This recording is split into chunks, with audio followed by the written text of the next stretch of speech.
Is it possible to reduce immigration, as many people want to, if we remain in the EU?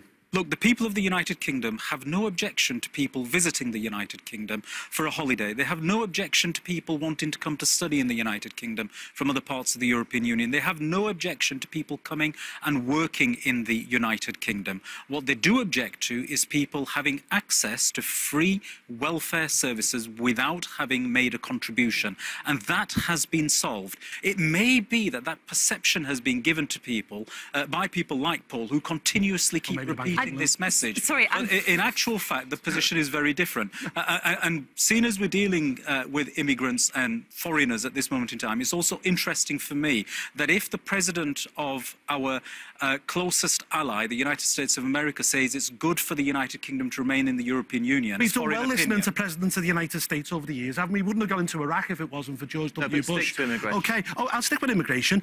Look, the simple fact is that the Bank of England have told us that mass immigration into this country has led to wage stagnation. No, they have not. Yes, they have. The Bank of England have not said any such... Mark Carney said it, OK. The Bank of England did not say any such thing.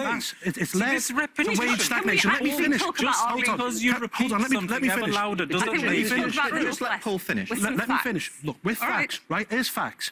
Last year alone, from the European Union, 257,000 people came into our country. That is a city the size of Hull. Why can't we have an Australian points-based system like the Australians have, where if you've got the skills our country needs, EU immigrants have contributed more than they have taken out. Well, if that's the case, Paul, can we stop talking over one another and actually have a debate? In terms of the Northwest, migration from the rest of the European Union is actually an economic gain. These are skilled people actually contributing taxes, skills and abilities to the Northwest economy. But why does Frank Field, who's a senior member of your party, say that your party is ignoring it?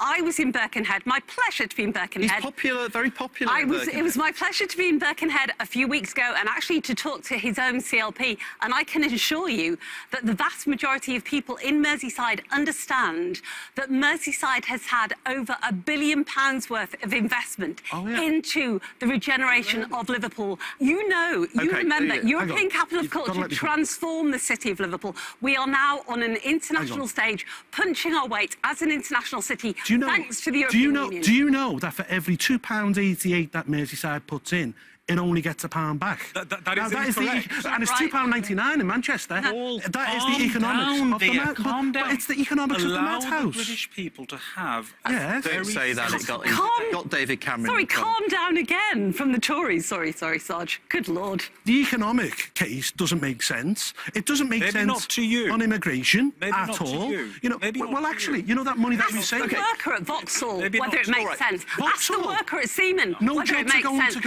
Ask the worker at British Aerospace whether it makes sense. Ask the academics in our region whether it makes sense. You're playing fast and loose with people's livelihoods. Peter, if the UK leaves Europe, isn't it true, if we remain part of the single market, that we'd still have to stick with their rules and might well still have to have freedom of movement, whether we like it or not? No. Why? Look at Norway. You will make your own trade agreements, of course. Look at Iceland, for example. They have managed already to make a closer trade agreement with China. 300,000 people. And we are not even close. We are not Iceland. We are not close Norway. By your definition, as a Briton, I'm qualified to comment on this. A Swedish, by your definition, not mine, a Swedish individual is not qualified to have any opinion on this by your definition. But we are still the members of the European Union. And I welcome your input. So then Peter, I welcome Swedish. Why would the European Union allow us to leave and still give us all the benefits that we get from it? It's not about the European Union. As I said, different countries want to trade together. Why should we go that turn over the European Union all the time? Close the deals between the countries. That's no problem. We have done that before. People seem to think that there's no world without the European Union. Of course there is. What's obvious is the two people on that side who don't think Britain's good enough, OK? No, that's the bottom line. I absolutely resent that sort of assertion. Don't think we're big enough. I absolutely resent that sort of assertion. Sorry, Paul, why did UKIP not vote to bring youth unemployment money to the Northwest? Do you really think you should be representing has any power? The people of the Northwest Commission. On the one hand, you say we have no power.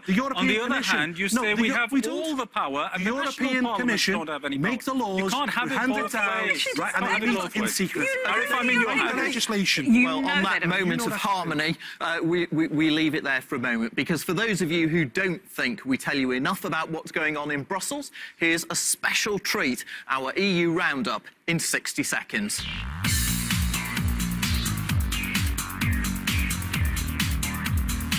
Cumbria, Blackburn, Blackpool and Warrington were named amongst the 10 most Eurosceptical parts of the country in a poll by YouGov. Liverpool and Manchester were the most Europhile parts of the North West. The one-time Wirral West MP, Esther McVeigh, nailed her colours to the mast. The former Employment Minister says she'll be voting to leave after being shocked by visits to the European Council and Brussels.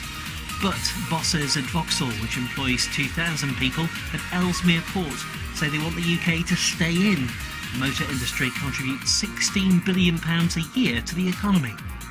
The Chancellor and MP for Tatton, George Osborne, could go head-to-head with Boris Johnson in a TV debate on the referendum, according to the reports this week.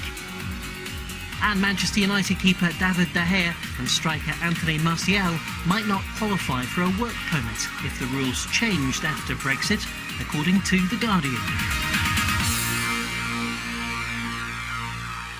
So just finally, what's your predictions for what's going to happen in the referendum? Peter? I really hope that the British people will believe in Britain, that they actually see there's no problem at all to survive without the European Union. Right now, the complete of Europe is looking at Britain. So I would say, believe in Britain. You are the beacon of light in Europe right now. Saj? Believe in Britain because we are a great nation that can take leadership. Our interests are by making sure we are at the forefront of European politics. Paul? I think that the British people will see that Cameron's so-called renegotiation didn't add up to a row of beans, that he asked for nothing, he got nothing, this place isn't going to change. In fact, it could only get worse as it expands, and we have even more harmonisation. Do you know what? I think momentum's with us, and I think on June 24th, we'll be out the European Union. You don't want to be here. Why don't you resign now, Paul? It's about jobs and growth. It's about my region taking its place as a world leader. It's about my region and jobs and the hope and aspirations of our young people. It's about being a world leader in science, innovation. What's going to happen? What's going to happen? We are going to vote to remain. OK. Well, that's it from us.